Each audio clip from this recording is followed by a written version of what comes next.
Hi everyone. Sorry it took me a moment to get here. I've got my big girl shoes on, so I had to go the long way. I wasn't about to leap up on the stage there. So my name's Mel Tunbridge. 3 letters generally. It's easier to remember. I get sick of telling people it's not Melissa and it's not Melanie, so please feel free to call me Mel. And I am privileged enough at the moment to be the Director of HR at SBS. I guess what does humanity mean to me as a person first and foremost? Authenticity, trust, respect, intimacy, transparency and intuition.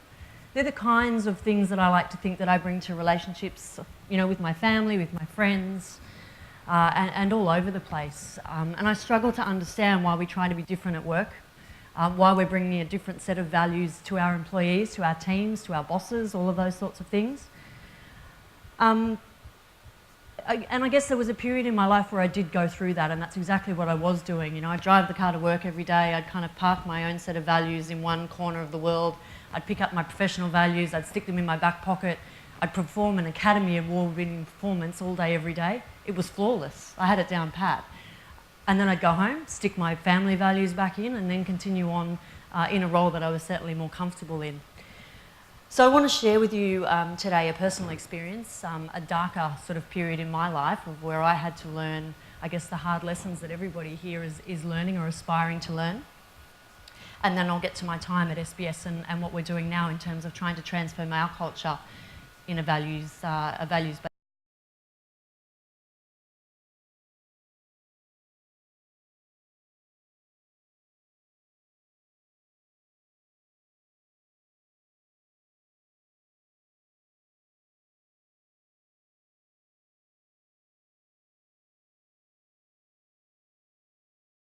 Unlike a lot of media companies at the moment, we're changing rapidly and struggling to keep up. I guess being in HR, you have a slightly different role in terms of the culture. Culture isn't my problem as the HR director, but it is certainly something that I'm a custodian of, I think. I'm the people, and we're the place where people come to when they've got problems, when it's good, when it's bad. I guess we're the custodians of certain milestones in people's journey, if you like. You know, the entries, the exits, most stick in your mind, I guess. My style as a HR director is very much, it's not what you say or do, it's how you make people feel. During my time at this organisation, we cut the FTE by about 17%, so there was a large focus on redundancies. I'm not standing here with a proud hat on saying that it was done flawlessly. There was certainly a lot of cleaning up to do. There was certainly a lot of people targeted. There were people having panic attacks in the building. There were people being yelled at across rooms, teams being yelled at, and bringing that to a management table and being able to say that's not cool was just not something that you did. The excuse behind it was always, oh, that's just the way so-and-so behaves, you know, don't worry about it, that's just the way so-and-so reacts. But, you know, is that really cool? It's not. And I guess in my own space, I was giving myself the excuse that, but I'm not like that with my team. I know with my team, I wouldn't yell at them, and I come from a much more authentic space. The difficulty was, I guess, if I'm leading a team in that environment, I'm not sure that I was being so courageous now upon reflection. I was paralysed. I was absolutely paralysed. I was standing up for individuals all over the place, people who were performing, going through performance management, people who were being made redundant, all sorts of things. But never once did I take the opportunity to stand up to myself, for myself, and recognise what I was doing and the part that I was playing in this. It was like, and I try to liken it to an analogy, it was like being a member or believing in what the Sea Shepherd does, you know, with the whales. We don't like whales being harpooned, and I felt like that was my hobby on the weekends. But I felt like my job was working on a Japanese whaling vessel. I may not have been the one actually harpooning the whales, but I had 2 feet fair and square on that boat. You know, and ultimately I was really scared to let go. I didn't trust my intuition. I didn't trust my instincts. And in fact, the only conscious decision that I did make was to bury my emotions. It got to the point where I wasn't sleeping. My hair was falling out. I wasn't being a good girlfriend to my now husband. Thank God he stuck with me through it. it got to the point where I was taking tablets to stop my hair falling out, to help me sleep, to get me through the days. And I had an epiphany moment, I guess, not like the rest of the guys in the room, not unlike the rest of the guys in the room. I was on a holiday in London, and I was over there to swim the English Channel in 2009. Fantastic journey, amazing adventure. And when you got to the point where you actually realised that you were actually going to get to France, and you could see the lights in the distance, I had this feeling of, I could do anything, stick me wherever you like. I could run a country, how hard could it be? But in the 3 hours it takes to go from France to Dover in the little diesel-powered boat, I had that moment of, great, but I could do that, but I don't have the courage to stand up for myself at work.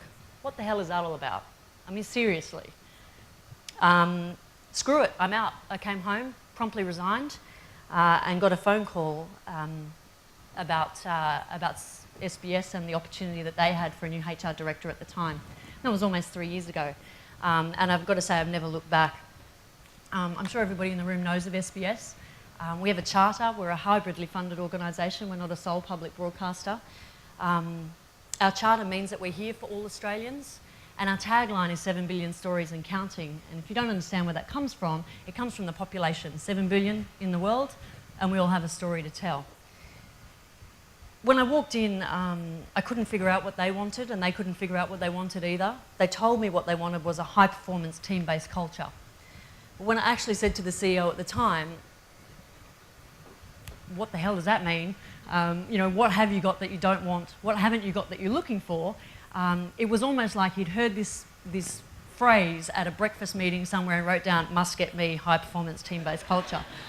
That's exactly what it was. But when it came down to it, and when I actually got into the organisation and started talking to people, the real people, and to your point, the people are the leaders in the organisation, was a great question of Manish earlier. What they really wanted was values-based leadership to drive collaboration. We're a silos-based organisation, and ultimately performance. The current environment was cynical. It's full of journalists, so of course it's cynical. It was a blame-based, based on entitlement almost, public sector roots. Where there's not journos, there's certainly an organisation full of Gen Ys being media, and they want to know what's in it for them. And if we're not doing things that are authentic, or if we're coming across with inconsistencies, let me tell you, journalists will call it as they see it every time. So with the then management team, I put together an equation, and if you go with me for a moment, trust equals intimacy plus credibility over risk. So put your hand up right now if you trust me. Oh great, that's awesome, isn't it? The idea behind that equation is that I can't make you trust me. I can't make you inherently trust me, but I can work on my credibility, and I can work on the intimacy in our interactions, therefore lowering the risk to you trusting me.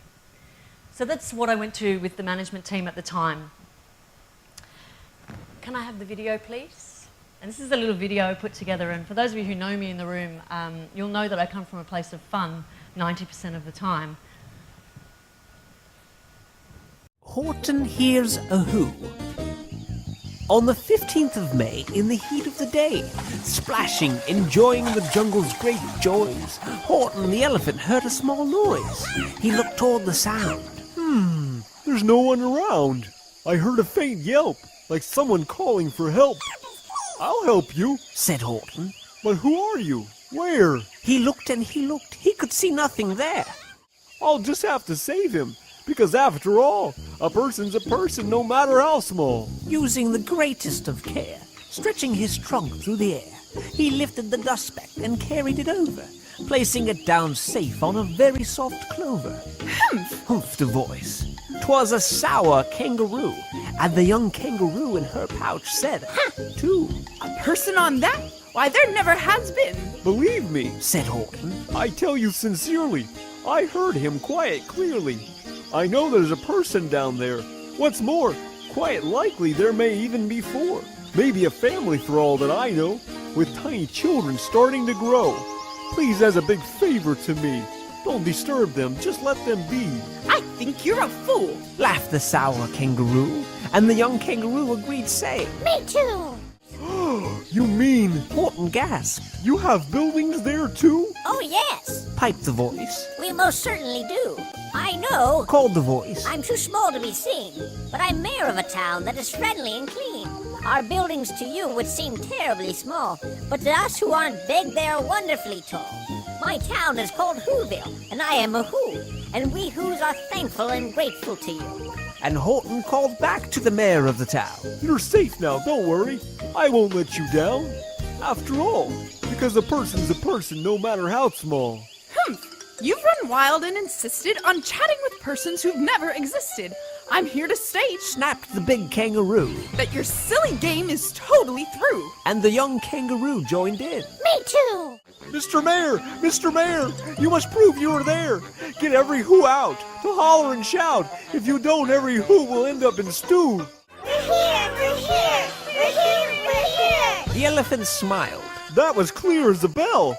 You kangaroos heard that very well. We heard no small voices, and you didn't either. and the young kangaroo in her pouch said, Me neither. Don't give up. I believe in you all. A person's a person no matter how small.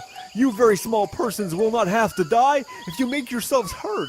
So come on and try. The mayor grabbed a tom-tom, he started to smack it, and all over Whoville they whooped up a racket. Their voices were heard, they rang out clean. Horton smiled. Do you see what I mean? They've proved they are persons no matter how small. And their whole world was saved by the smallest of all. How true! Yes, how true! Said the big kangaroo. And from now on, you know what I'm planning to do? From now on, I'm going to protect them with you. And the young kangaroo said, Me too. the end.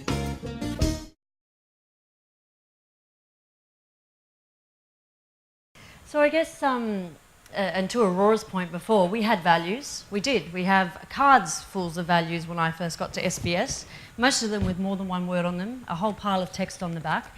And when you asked anybody in the organisation, what are the values? No clue. 6 billion stories, something? No idea. So if you can put up the next slide for me, what we did was really simplify our values. That's not it. Anyway, we put together a values-based model which is built on leadership. We looked at everything in the organisation, nothing sacred. We looked at people's behaviour. I mean, that's the easy one, isn't it? But the symbols and the systems that reinforce the behaviour. So all of the things, how we conduct meetings, how we allocate car spots, how do we do our performance management, how do we give and receive feedback, nothing was sacred. Right down to the point where we renegotiated our most recent enterprise agreement, and we partner with 3 unions on a values-based model. One of the big ticket items in there was that we give people a 3% increase year on year, same public sector sort of model. It doesn't matter how big, bad or ugly your performance is, we continue to reward you regardless of your behaviour. So we went in and negotiated that if you, depending on how you achieve your role, if you don't achieve what you're doing under our values, you can get a zero-based increase for the year. Was massive in terms of getting that over with the unions, so you can imagine they're big fans of that kind of behaviour. But we got to a point where we put it to the people and let them decide. They were telling us this from the roots of the organisation, that they were sick of tolerating mediocrity. So we put it to them. We got it over the line. The next enterprise agreement negotiation is the end of next year, so that was a bit of a poke of the bear, so watch the papers next year. So we've embarked on, I guess I won't take you through the whole model, but the values-based leadership model is one that we have aspired to, and we're calling it One Team. So we have one team who are about keeping our promises and behaving above the line. So there's simple messages in that. All of our meeting rooms have gaffer tape about halfway up the wall to remind us that your behaviour needs to be above the line.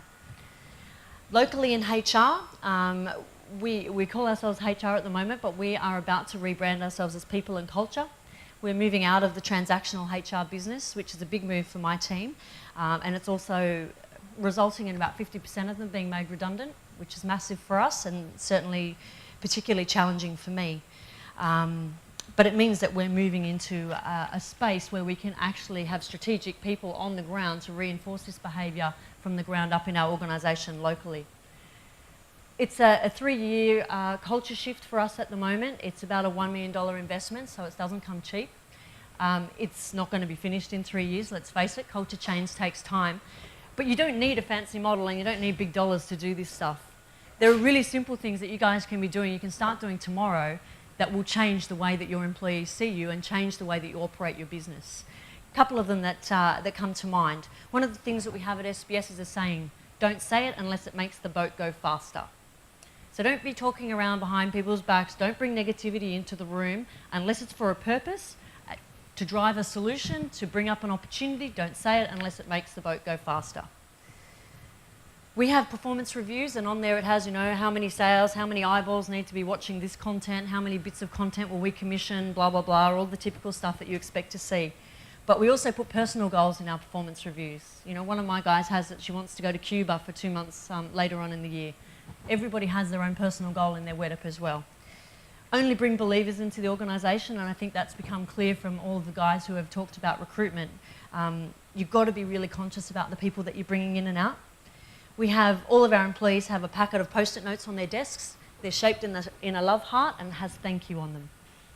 They can use them whenever they like. Trust, obviously. We have mothers groups, keeping in touch programs. We have reflexology, massage and yoga on site. I am your yoga teacher. But they don't cost anything for us. All we do is find practitioners, put them in a meeting room and allow people to make their own connections in that space. Our biggest challenge currently, and if I can get Aurora and Louise just to hand out the Eurovision panels. You all saw Eurovision on the weekend, right? Yeah? Romania robbed, yes? Sorry, side note. But what we have to do within our organisation is keep it fun. We are a fun, creative organisation. I guess what I'm saying is keep it real in whatever it means in your organisation. Our biggest challenge with our culture journey at the moment is our ability to call each other on our behaviour, whether it be your boss, whether it be across with your other managers, be it down the line, up the line, and whatever. How do you actually say to someone, not cool?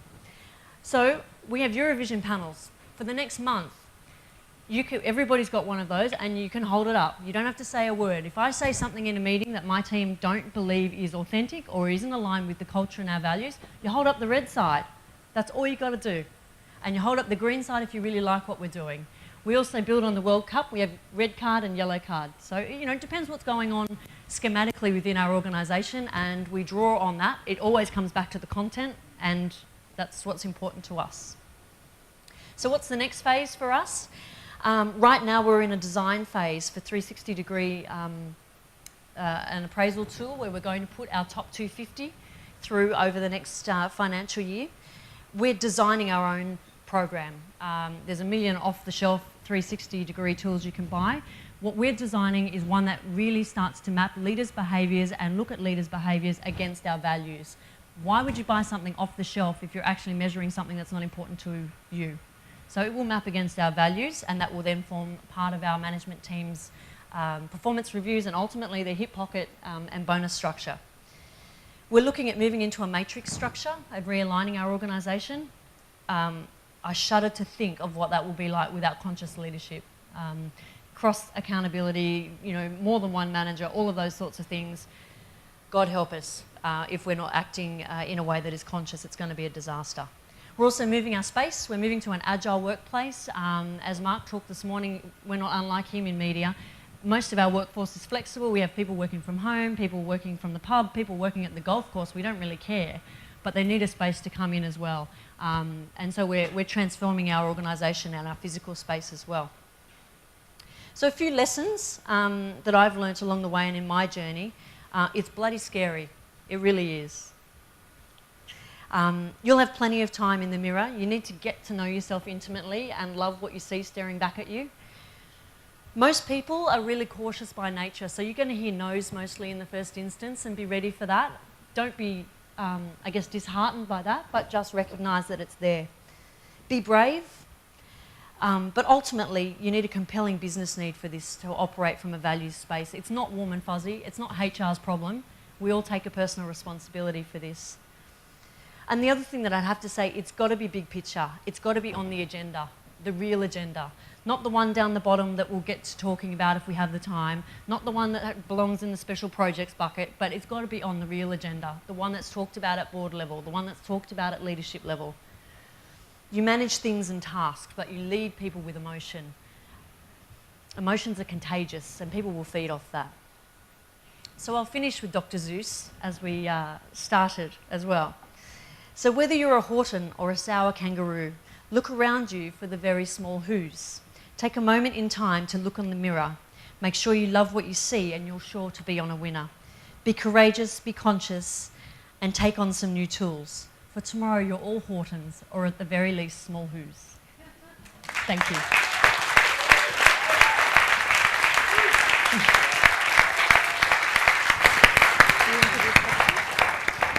So I guess if I fail as a HRD, I can go into working for Dr. Zeus perhaps or something.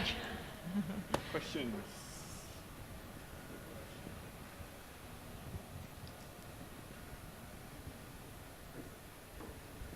Hi Mel, Zaki Amir. I'm just curious because SBS to me comes across as a conscious channel, and then we look at the market penetration and the viewers comparison to say Channel 9, Channel 7, Foxtel. What happens at your level?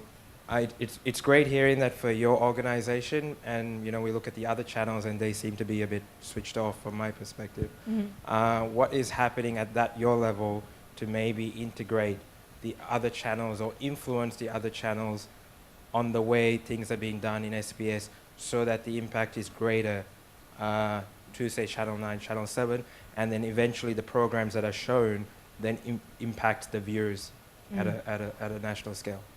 If there are any thoughts on that. Great, nice easy one.